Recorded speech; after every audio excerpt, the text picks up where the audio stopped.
Fala pessoal, sejam todos bem-vindos ao nosso podcast do Vinhos de Corte.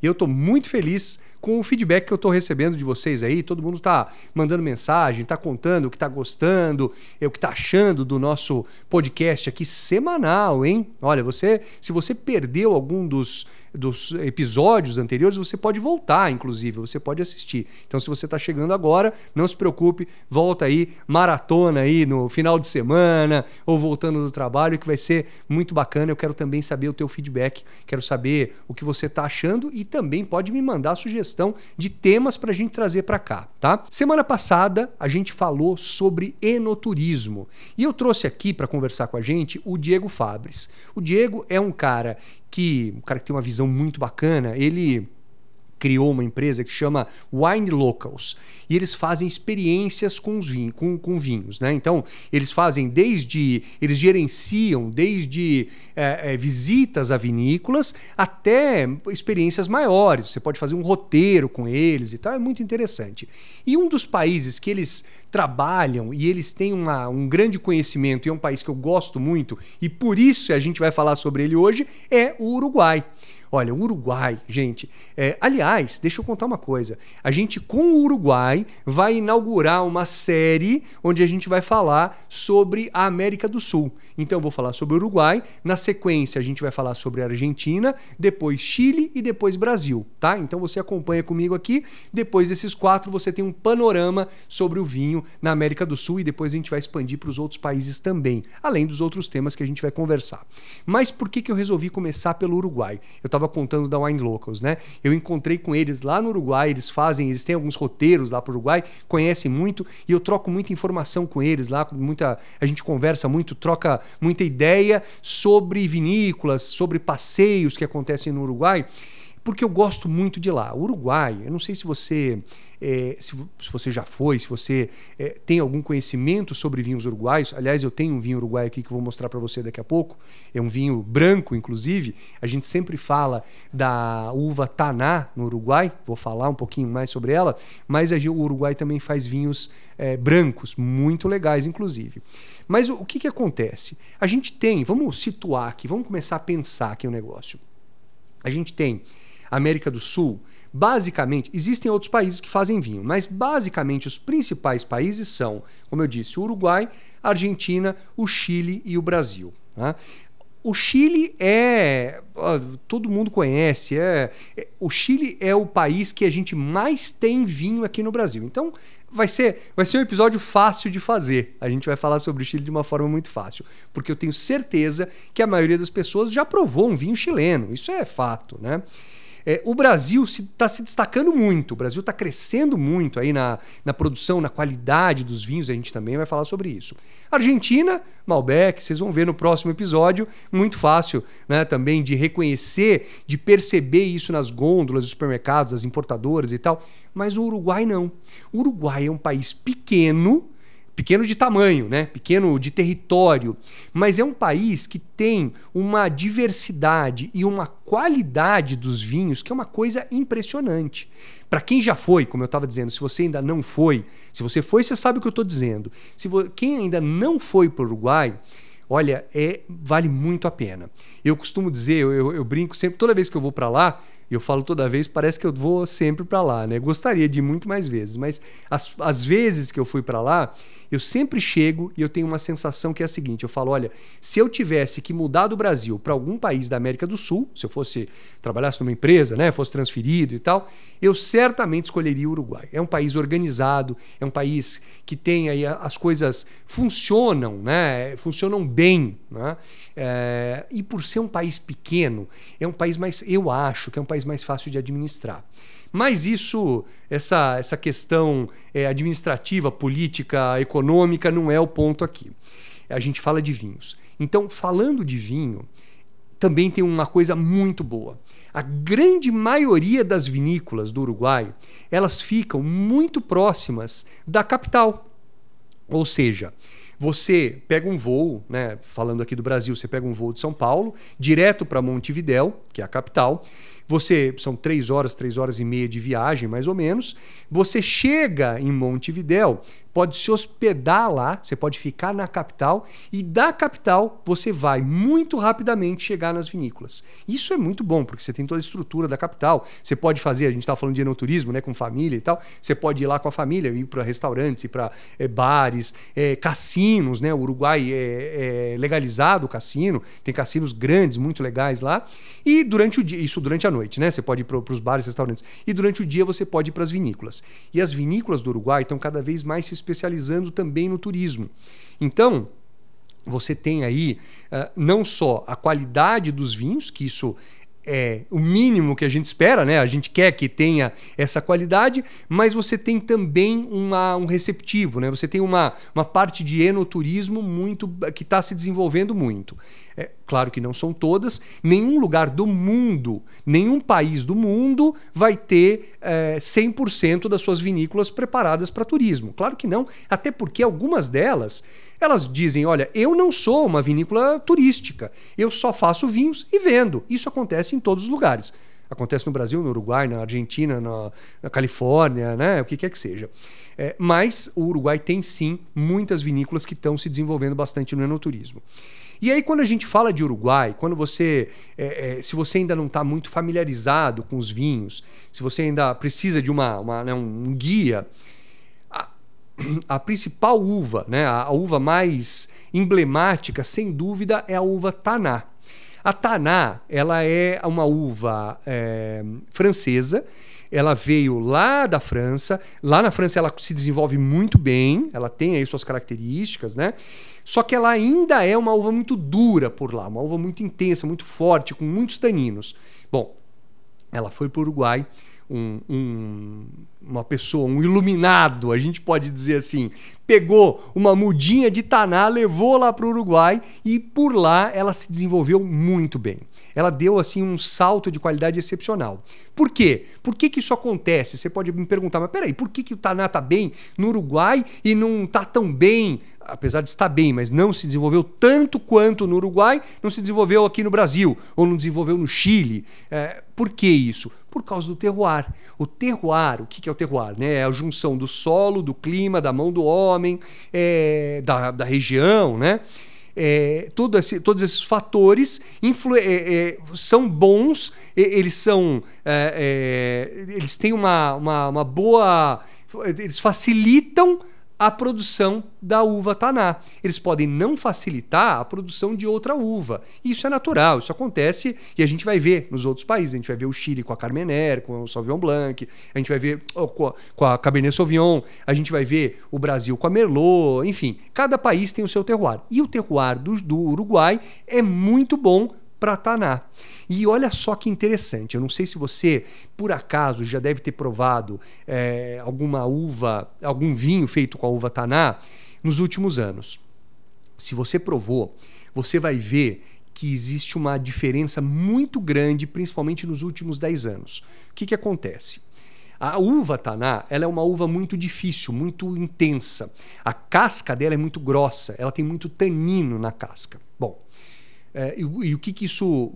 por que isso é importante a gente saber? Porque os produtores colhem a uva, levam para os tanques, apertam, maceram, né, rompem a casca e começam a fazer a fermentação. E essa casca começa a liberar tanino, ela começa a liberar os polifenóis, né, e vai produzir o vinho. Até 10, 15, 20 anos atrás, os produtores não tinham tanta informação, tanta tecnologia para poder lidar com essa quantidade de taninos. Então, o que acontecia? Terminava a fermentação, virava um vinho extremamente duro. O que é um vinho duro? Aquele vinho que você coloca na boca cheio de tanino, que começa a amarrar aqui em cima, começa a amarrar na gengiva, na parte de cima, que você não consegue tomar. Você toma uma taça, você fala, tá bom já deu para mim, já não quero mais. Eles não sabiam o que fazer com isso. E o que eles faziam então? Eles colocavam em barricas de carvalho, tá certo, deve-se fazer isso mesmo, para dar uma amaciada. Então virava um vinho com muito tanino e muito aroma de chocolate, né, madeira e tal. Ficava um vinho super intenso, fechado, né? Até parecia um vinho, você pegava a taça com vinho Taná, era preto, né? Era negro o negócio, você não conseguia ver nada. Tá bom. com a tecnologia, eles começaram a melhorar isso. Hoje, até o pessoal lá do Uruguai, eles falam que existe uma nova era do Taná. Porque não só eles estão entendendo melhor como fazer, estão entendendo essa questão dos taninos, né, de quanto tempo deixar com as cascas, essa coisa toda, mas também eles têm mais tecnologia para isso. E isso ajuda muito, claro, né? Então, hoje, a gente vê tanás, principalmente, né, vinhos feitos com a uva taná, muito mais macios, muito mais frutados, mais leves, mais gastronômicos, inclusive. Não deixa de ser um taná, não deixa de ter muito tanino, de ser encorpado. Sempre que você encontrar um vinho feito com a uva taná, vai ser um vinho encorpado. Isso é fato. É difícil. Bom, a gente nunca...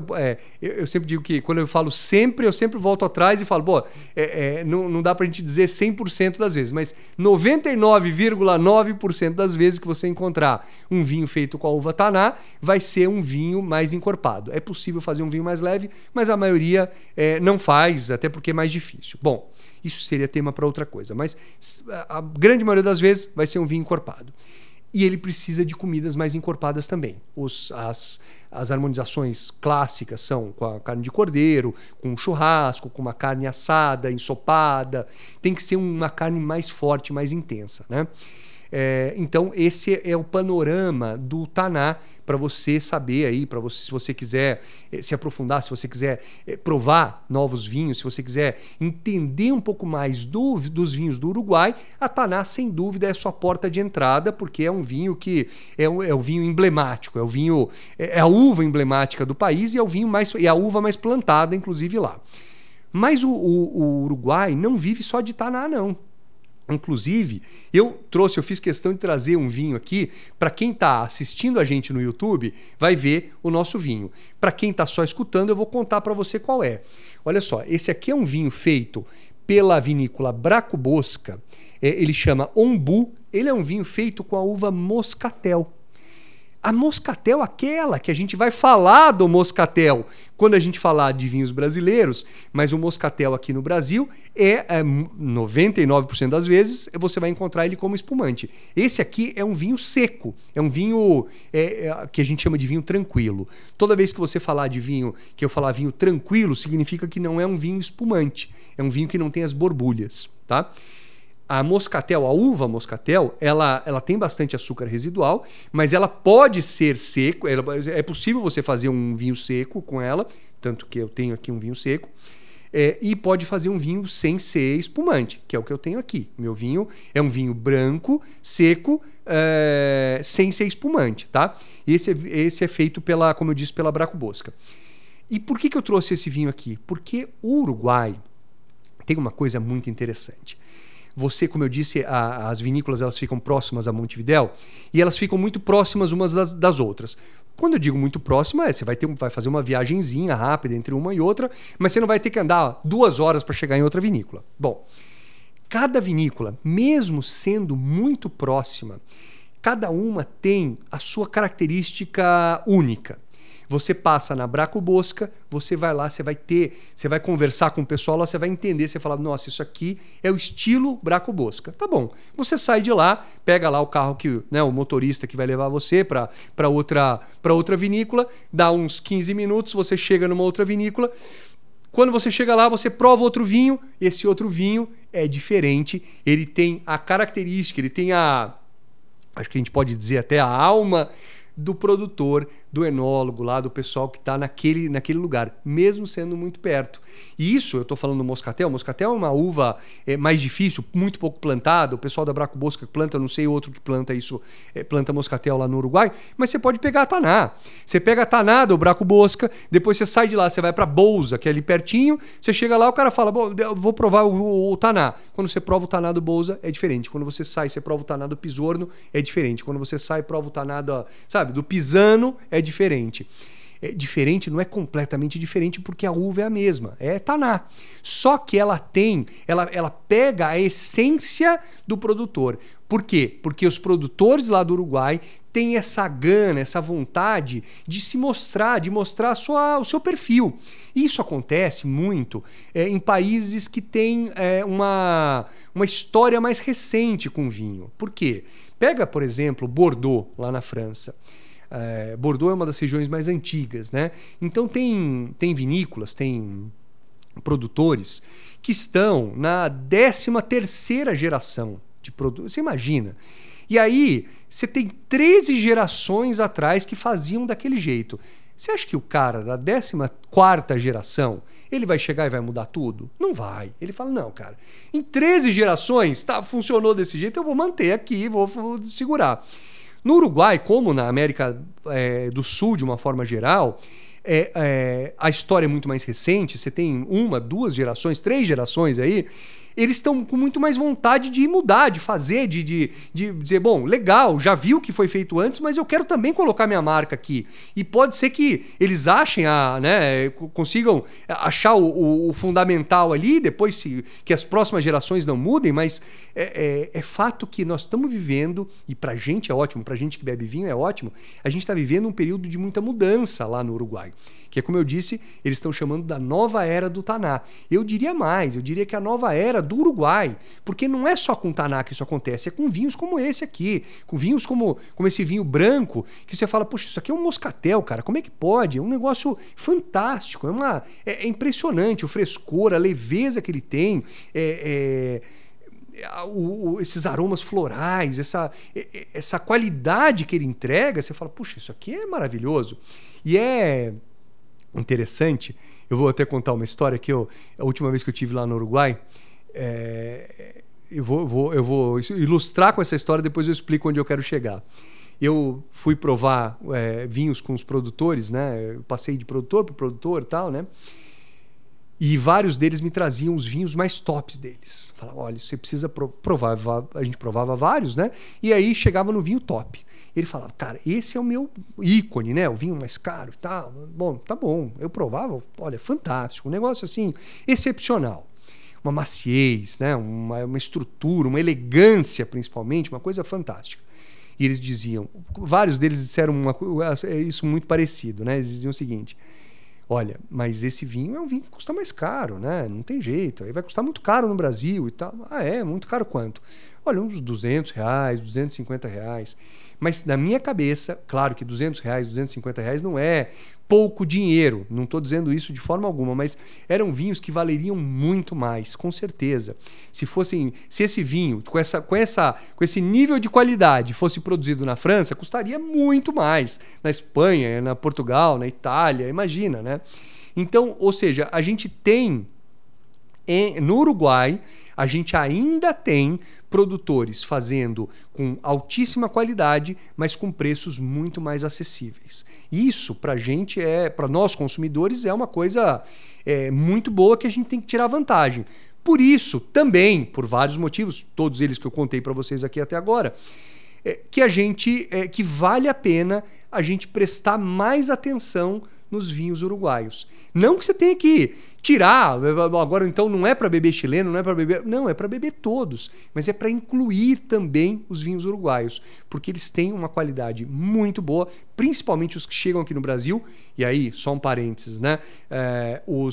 Existe vinho bom e vinho ruim em todos os países do mundo. No Uruguai também tem vinho ruim, mas a maioria que chega aqui no Brasil tem uma excelente qualidade. Então, você aqui no Brasil certamente vai conseguir provar vinhos uruguaios de ótima qualidade com preços muito mais acessíveis. Então, vale a pena buscar isso. Busque Taná, olha, não tenho dúvida que a gente precisa provar.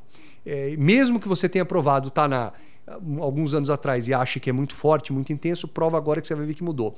Mas busque os vinhos brancos, moscatel, o albarinho deles, que é o alvarinho lá de Portugal, eles fazem como a uva albarinho, é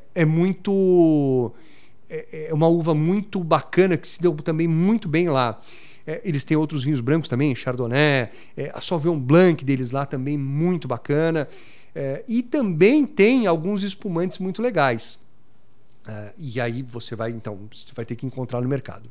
Só para a gente fazer um giro rápido, eu falei de Montevidéu, né? Montevidéu é a capital, você vai ter você tem as vinícolas ali perto, mas se você puder estender, isso falando até um pouquinho de enoturismo, se você puder estender e seguir até Punta del Este, que é um lugar fantástico, que vale muito a pena conhecer, é um destino turístico, é um destino que muitas pessoas acham que custa muito caro, já vou avisar, não é barato, hospedagem lá não é barato, o restaurante não é barato, mas ainda assim não é absurdo tanto quanto a gente pensa. Muitas pessoas pensavam antigamente, falavam, não, a Punta del Este, nossa, isso aí vai custar caríssimo e tal. Não, é um preço um pouco mais alto, mas é acessível. E tem vinícolas muito legais por lá. E eu destaco algumas delas, eu não gosto de ficar falando nomes, porque eu vou certamente esquecer de muitas, mas algumas são muito interessantes, como Alto de la Ballena e Garzón. Garzón é uma vinícola muito grande, é uma vinícola que colocou o Uruguai no mapa do mundo aí, dos vinhos nos últimos anos, principalmente com um vinho ícone que chama Balasto. Tá? Não é Balastro, não, é Balasto. Esse vinho, ele é o único vinho da América do Sul que é comercializado na Place de Bordeaux, onde eles têm lá os grandes vinhos do mundo, principalmente os franceses, obviamente, e alguns vinhos de outros países que têm aí eles são aceitos lá, tem que ser aceito para entrar, não é qualquer vinho que pode ser comercializado lá, porque são os grandes vinhos do mundo. E o Balasto está lá. Então você vai ter oportunidade de provar se você for para o Uruguai. Esse sim é um vinho um pouco mais caro, mas enfim, se você tiver oportunidade, vale muito a pena, você vai conhecer um vinho de altíssima qualidade. E a vinícola Garzón é também, eu diria que além de tudo, um ponto turístico. Você vai passar... Quando você estiver indo para lá de Montevidéu, você vai passar pela Casa Pueblo, que é um lugar histórico muito bonito, muito bacana. Você vai chegar na Garzón, você vai ver que você vai ter uma belíssima experiência. Inclusive, não só de vinhos, você pode passar lá no Colinas de Garzón, que é do lado, que é onde eles produzem azeites e também tem uma experiência para você aprender sobre azeites muito bacana. Ou seja, é um país muito rico, tem muita informação, tem muita coisa gostosa, que vale muito a pena a gente provar. Tá aqui do nosso lado, tá aqui, né, pertinho.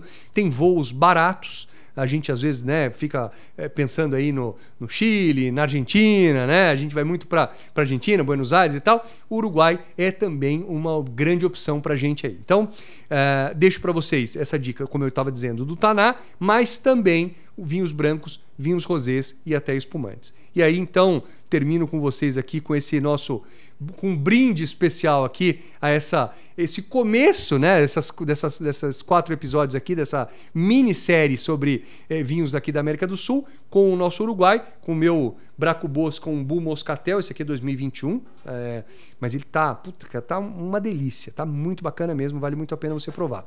Mas se você encontrar um vinho uruguaio aí, prove que eu tenho certeza que você vai curtir. E lembrando que os nossos episódios são semanais, você vai poder encontrar a gente, o podcast, né? Você pode encontrar no YouTube, que é youtube.com/vinhos de corte, toda quarta-feira às 7 horas da manhã, você vê com imagem. Se você quiser só ouvir, na academia, no trabalho, voltando do trabalho, não vai trabalhar, não vai se atrapalhar aí, hein? Mas quando você estiver indo e voltando do trabalho, à noite, em casa, final de semana, você pode escutar nas principais plataformas de podcast, tá bom? Se você tiver alguma sugestão, alguma dica, alguma ideia de tema, manda para mim também, tá? Que eu quero saber qual é a sua opinião e qual é a sua sugestão para que a gente possa fazer cada vez podcasts melhores. Gente, muito obrigado e até semana que vem, né? Saúde!